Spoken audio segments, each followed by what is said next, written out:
remembers the massacre at Senkata 1 month ago. 10 people were killed as they opposed the coup.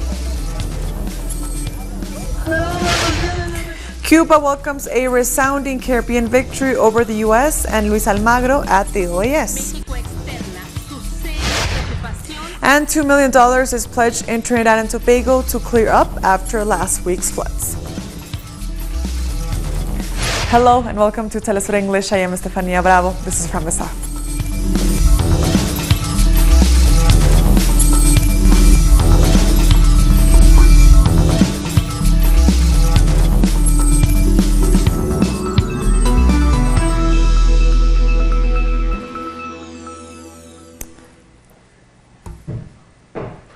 Today marks 1 month since a massacre took place in a military operation in the Bolivian city of El Alto. The People's Ombudsman confirmed the death of 10 people and dozens upon dozens of injuries from that day as the military attacked from a helicopter and from the ground to clear blockades which had been set up to prevent the transport of fuel around the perimeter of the YPFB gas distribution plant. The government's response has largely been condemned as a cover-up. Families of victims, survivors, and other residents continue to seek justice and reject the coup carried out by the country's right wing against the legitimate president Evo Morales and his government. They have come to kill our brothers and sisters. But why must they kill us? Our brothers and sisters are not animals.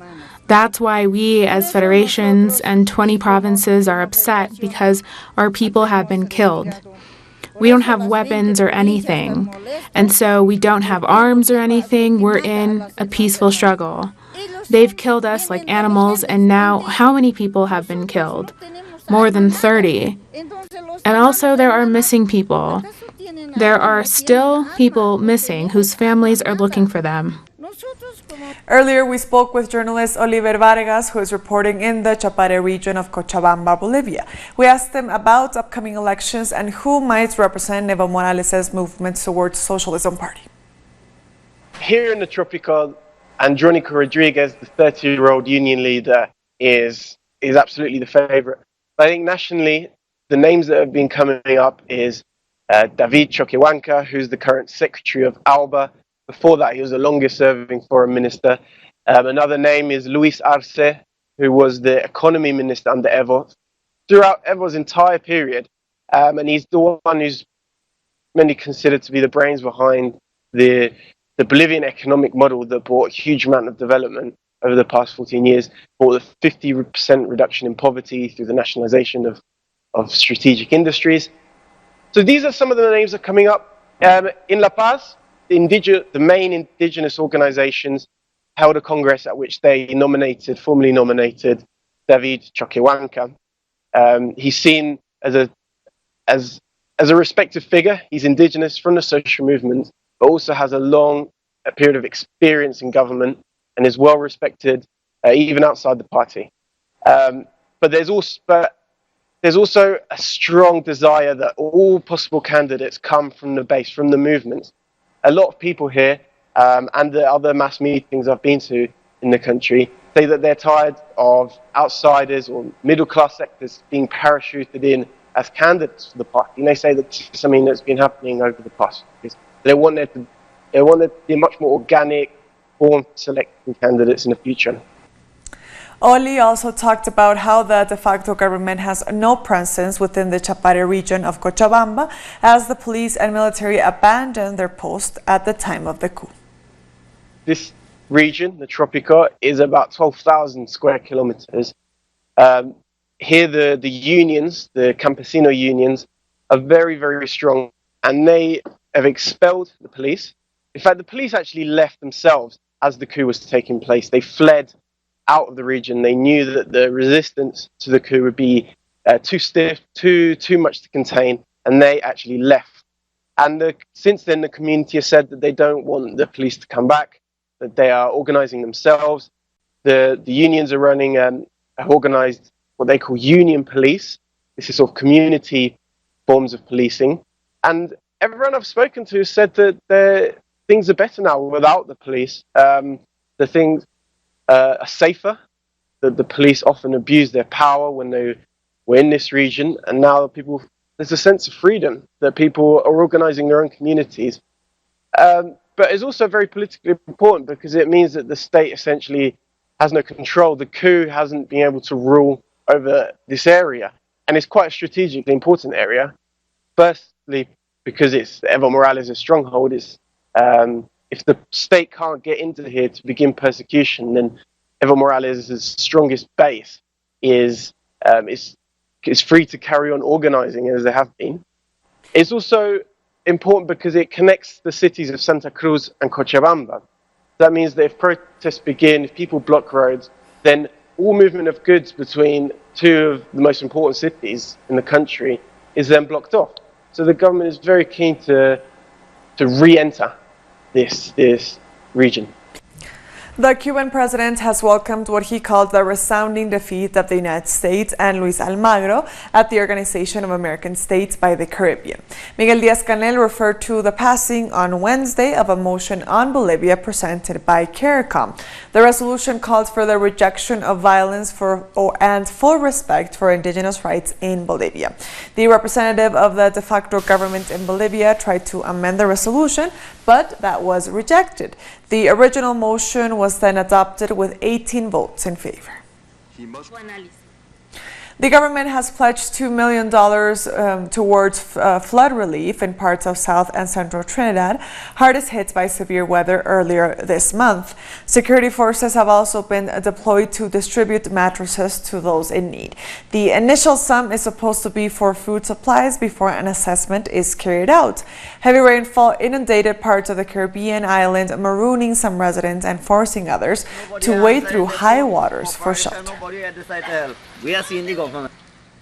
Some roads remain blocked in French Saint Martin after protests erupted over the government's proposed Natural Risk Prevention Plan, PPRN. Gendarmes dressed in riot gear fired tear gas at demonstrators on Thursday. The PPRN regulates land using according to the natural risk to which it is exposed. This regulation ranges from the prohibition of building to the possibility of building under certain conditions. However, citizens want it scrapped as it ignores the social and economic effects that would see people made homeless and some areas being deemed uninhabitable. The Court of Justice of the European Union has ruled that Catalan leader Oriol Junqueras was entitled to immunity as a member of the European Parliament. The former deputy leader of Catalonia was jailed by the Spanish Supreme Court in October and sentenced to 13 years for sedition and misuse of public funds for his role in the independence referendum, which was held in late 2017. The mid-year blow to Spain and possible boost to the Catalan independence movement is accompanied by calls to free the leader and other political prisoners. L'Oriol ha de ser alliberat immediatament. Oriol Junqueras should be released immediately. The malpractice of Spanish justice during the process and the conviction of Catalan leaders have to be investigated. The process is loaded with irregularities and violations of fundamental rights. The sentence should be annulled immediately. A Spanish court has also given its sentence against the current Catalan president Quim Torra, found guilty of disobedience. The court banned him from holding office for 18 months after he refused to remove pro-independence symbols from public buildings during an election campaign, but Torra says the sentence has no validity and he won't obey it. I will not be affected by the decisions of a politically motivated court because only the Catalan parliament can do it. I request the annulment of the judgment which was rendered by the Supreme Court, as well as the immediate release of all political prisoners, the free return of exiles, and the suspension of proceedings against pro-independence leaders. Our correspondent Joan Ortiz has more from Barcelona. The Court of Justice of the European Union ruled that Oriol Junqueras enjoyed parliamentary immunity from the moment he was elected a member of the European Parliament, meaning that the Spanish justice system should have let him travel to Strasbourg in order for him to occupy his seat. The Spanish justice system will now have to review the sentence against Junqueras in order to comply with that decision made by the top court of the European Union. The President of the European Parliament, David Sassoli, has urged the Spanish judicial authorities to comply with this decision. This could also influence the case against Carles Puigdemont, who was also elected as a member of parliament, meaning that he should also enjoy parliamentary immunity since the time he was elected. The other big news here in Spain is that the Spanish judicial system has published the sentence in the trial of Quim Torra. He will be disqualified for 18 months. Torra has rejected the sentence and said he will not comply with it. Let us recall that Quim Torra was brought to trial because he refused to move a placard that asked for the freedom of the political prisoners in Catalonia. That motivated a trial against him for disobedience. Thousands of protesters gathered near Barcelona's Nou Camp Stadium on Wednesday to demand independence for Catalonia. Chanting independence and free political prisoners, the pro-independence protest took place just before Spain's most high-profile football match between Barcelona and Real Madrid. The game, known as El Clásico, had initially been scheduled to occur 2 months ago, but it was postponed due to unrest in Catalonia after Spain's Supreme Court sentenced 9 pro-independence leaders to up to 13 years in prison. But despite efforts to censor protesters inside the stadium, from not allowing banners to prohibiting broadcasters from showing the pro-independence protest, citizens made their voices heard as thousands chanted for freedom.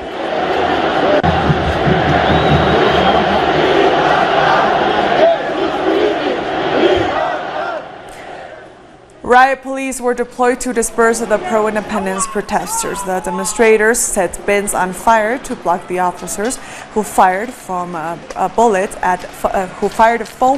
at them. 46 people were injured in the clashes, including 8 who were hospitalized. Meanwhile, 5 people were arrested.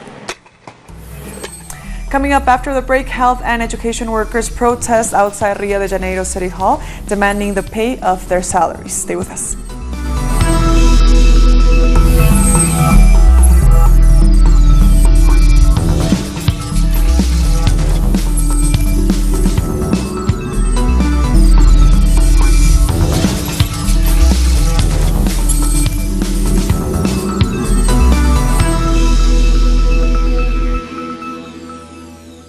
Welcome back. In Argentina, a debate is taking place in the lower house of Congress on a key bill from the new government aimed at tackling the economic and social crisis. Edgardo Esteban has the details. En el recinto de la Cámara de Diputados, este debate del megaproyecto de ley. The debate has begun in the lower house of Congress on this mega bill on social solidarity and the reactivation of production. This is the bill that has been presented by the new government and particularly by the economy minister Martin Guzman as part of President Alberto Fernandez's promise to reboot the Argentinian economy, giving priority to the most vulnerable, those sectors that have suffered the economic crisis caused by the government of Mauricio Macri. There will be new taxes on agribusiness and other sectors that have enjoyed huge profits, and an effort to redistribute wealth to those most in need, like pensioners. The idea is to declare an economic emergency for 180 days, and all this should also enable Argentina to renegotiate its big debt to the IMF. It's expected that the debate will end at 5 a.m. in the morning, and then, after its approval, it will pass to the Senate for it to officially become law. We move to Brazil now, where health and education workers protested outside Rio de Janeiro City Hall, demanding that Mayor Marcelo Crivella pay their salaries. On Monday, City Hall suspended all payments and financial transactions until further notice. But the decision has dealt a major blow to Rio's healthcare system, as doctors and nurses have been on strike for a week, demanding the payment of months of late salaries. I'm angry with this administration. I'm very upset because this has never happened before. So it's not up to us to manage. It's up to us to do what's best to keep the city growing. And Mayor Crivella is not solving anything. Exactly 2 months since the uprising began in Chile, the police have again repressed protests in Santiago. They fired tear gas and used water cannon against small groups of demonstrators who were protesting against the serious eye injuries caused by police violence. After 8 hours of debate, the Chilean lower house this Wednesday approved a bill to hold a referendum in April on drawing up a new constitution, but many protesters say this will not be the independent Constituent Assembly they have been demanding for. The city of Valparaíso, Chile, has little activity despite the holiday season as protests continue across the country against the neoliberal regime. Some commercial premises remain covered with metal panels. There are also remnants of burned vehicles and debris from fiery protests. Demonstrations have been ongoing for almost 2 months now. On October 18, students protested in the capital, Santiago, against a metro fare hike, but their violent repression by riot police sparked broader protests against this country's political and economic model. Things are bad. There is almost no trade. I'm now catching up a bit because the holidays are coming, but nothing to compare with what we used to sell before. People are scared and don't go out in the evenings. This had life. This was full of people. You would crash into people on these specific Christmas dates. Now it is sadness, grief, anguish. Old as I am, I will not be able to see my Valparaíso vivid again. Coming up, the U.S. House of Representatives votes to impeach President Donald Trump. Stay with us.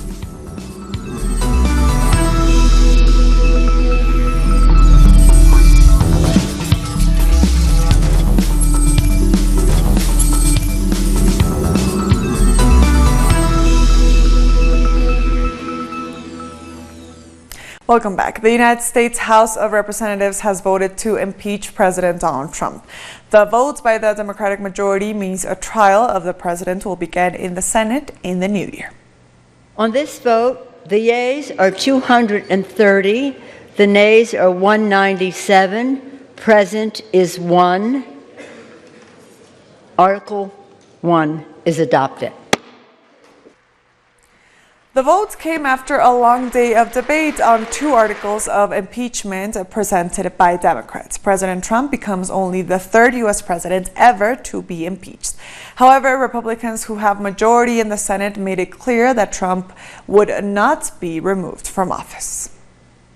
Madam Speaker, I must warn you, I'm about to say something my Democratic colleagues hate to hear.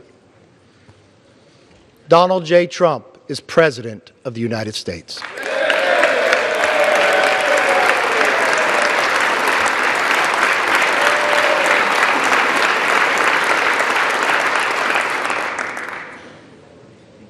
He is President today, he'll be President tomorrow, and he will be President when this impeachment is over.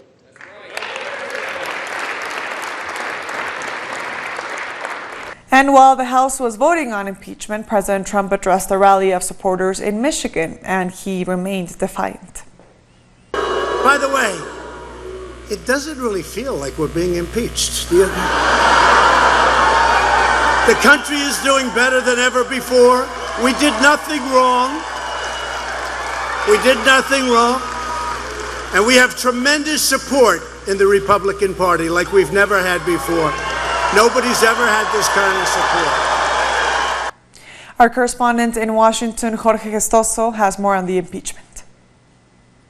Thank you very much. President Trump has been officially impeached of 2 charges: obstruction of Congress and abuse of power, mostly by partisan voting. Most of the Democrats stick with the party. Most of the Republicans did the same, but it's interesting to note that is the first president out of the 3 presidents that historically has been charged of an impeachment, is the first president has been charged in the first term. Richard Nixon and also we're talking about Bill Clinton, both has been charged in the second term, and in the case of Nixon, he resigned before being impeached. Now, what is very important is what is going to be next. The vote now is going to go to the Senate. The Senate is going to be functioning like a jury.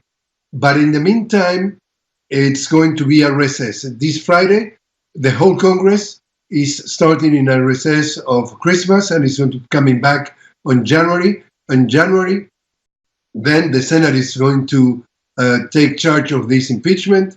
We're talking about 100 senators. They need 2/3, means they need 67 senators that vote in favor of removal of the president, impeaching and removal of the president.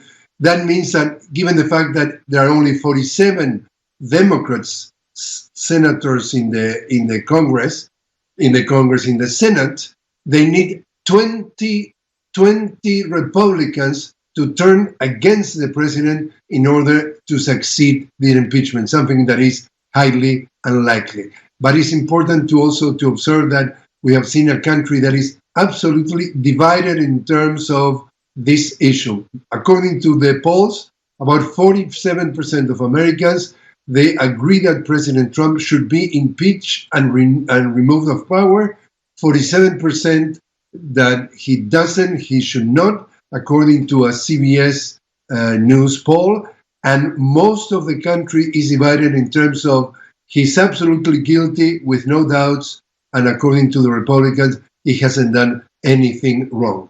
The first reaction of President Trump, that he was in a rally tonight in Michigan, is that he's a victim, as he does it most of the time. He's a victim, and what we have seen in terms of the Democrats, he said, has been a violation of the Constitution.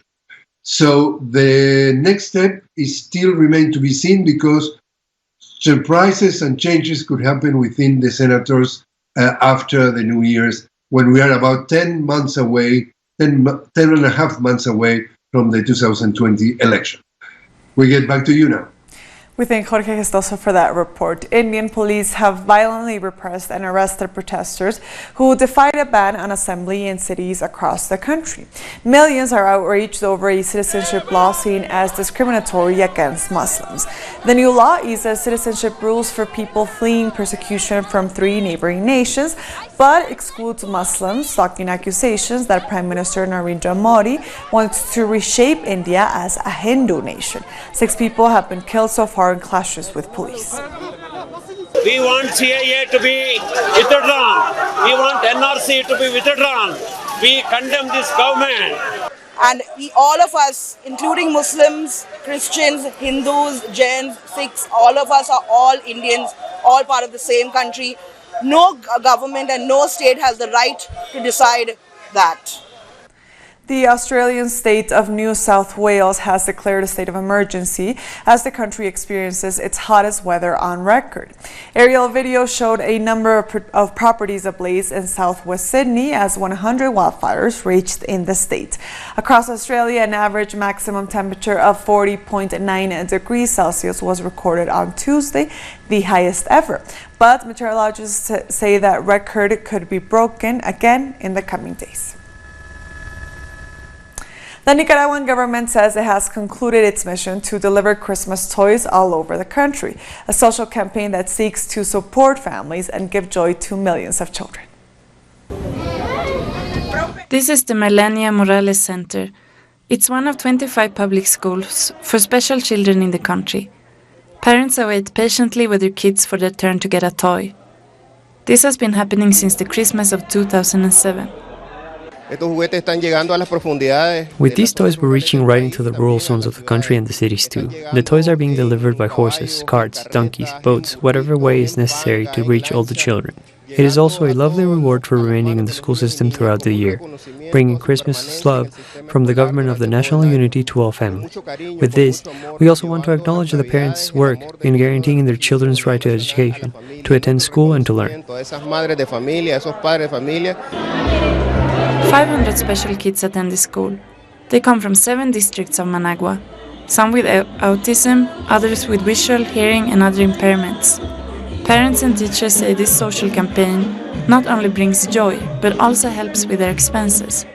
Parents with lots of economic limitations, and seeing your kid getting a gift like this is enough to move anyone. Parents are glad and thankful for the attention and the support their kids are getting. It's a wonderful thing, since they are kids with impairments. Having support like this is really invaluable. In all, 1 million toys have been delivered throughout the country. And with that, we've come to the end of this news brief. You can find these and many other stories on our website at telesurenglish.net. And also join us on social media. We are on Facebook, on Twitter, and on Instagram. For Telesur English, I am Estefania Bravo. Until next time.